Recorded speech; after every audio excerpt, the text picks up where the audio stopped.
Hello, everyone. It is always so good to have this opportunity to share some ideas and thoughts with you. Today, I want to share a few thoughts about our nation, all of us, and where we stand in terms of where we are today and what's God's vision, God's dream for all of us. This past year, I think we all would admit, has been a very difficult time. One of the last issues in Time magazine in 2020, the cover had 2020, the worst year ever. And I think we might be inclined to agree with that assessment. Tough year. I mean, first of all, just this pandemic, which has so cast such a cloud over all of our lives, our personal lives, our professional lives. And then when you think back to the summer with the street violence that was happening and the racial violence that was occurring, and more recently the violence that's been happening in Washington and the Capitol, and all of these situations have created a tremendous amount of tension in our society and in all of us as individuals, which has resulted, I think, in a polarization that we're kind of like this and we're like this. We're at each other, almost, polarized. And it's not just happening in our nation, but this polarization has happened even in our families. With our neighbors, our friends, our co-workers. We can't talk about political issues or do we wear masks because it's become such a polarizing issue. And so, that being the case, I think we have to ask, how does God's dream and God's plan fit into all of this? It is certainly not God's vision for all of us that we are in a state of polarization as we are today. Ultimately, we believe that God's dream, God's hope, God's vision is that someday all of these polarizing issues can be resolved and we can live life in the spirit and the manner with which God wills us to live. And so you're thinking now, yeah, right. That just doesn't seem very feasible. We're always going to be like this. People just are like this, and like we're antagonistic. That's the way it's always going to be. It never will change. Don't be so naive. Well, I think that's probably the temptation. But every once in a while, a light will break through. Something that will happen that just gives us a vision of what might be, and maybe gives us the courage to work a little bit more to strive for God's dream. Let me give you two examples. First, Ken Burns.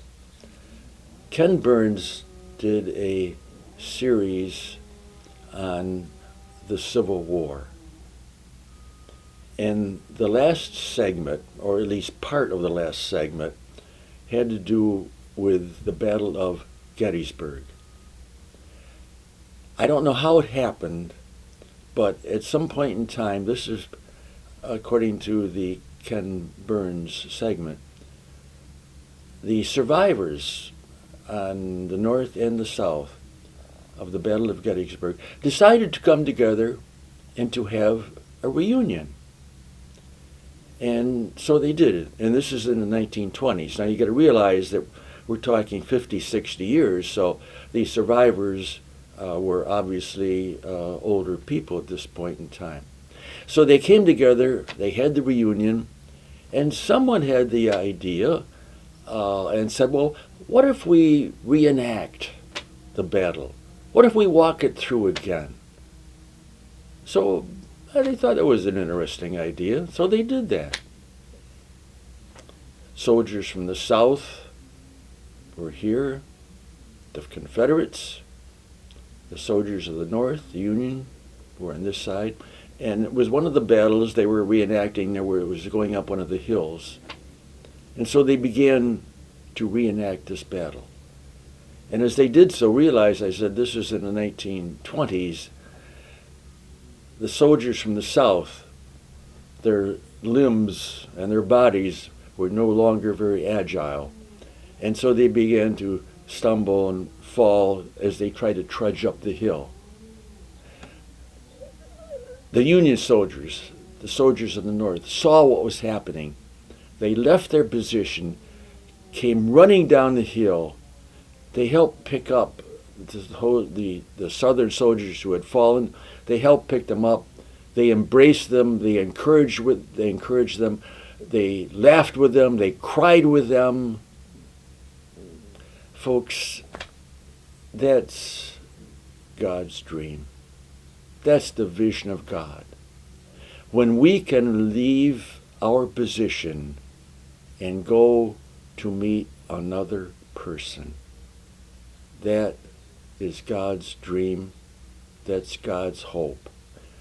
But that is just not something Civil War. That is for us today in our families, with our friends, our relatives. When we can leave our position and go and try to meet another person, that is God's dream and hope for us all. That's the first example of how God's dream might come true. We can leave our position and come to meet another person. The second example, do you remember from the inaugural poet, this young woman by the name of Amanda Gorman, and she read her poem, which was a wonderful exposition of God's plan, God's hope, and God's vision for us all. And she ended her poem in this way. She said, "The new dawn blooms, for there is always light. If only we are brave enough to see it, if only we are brave enough to be it. To see it, to be it, that is what God's vision and dream is for all of us, if we only have the courage." Thanks, everybody. Thank you so much for being with us.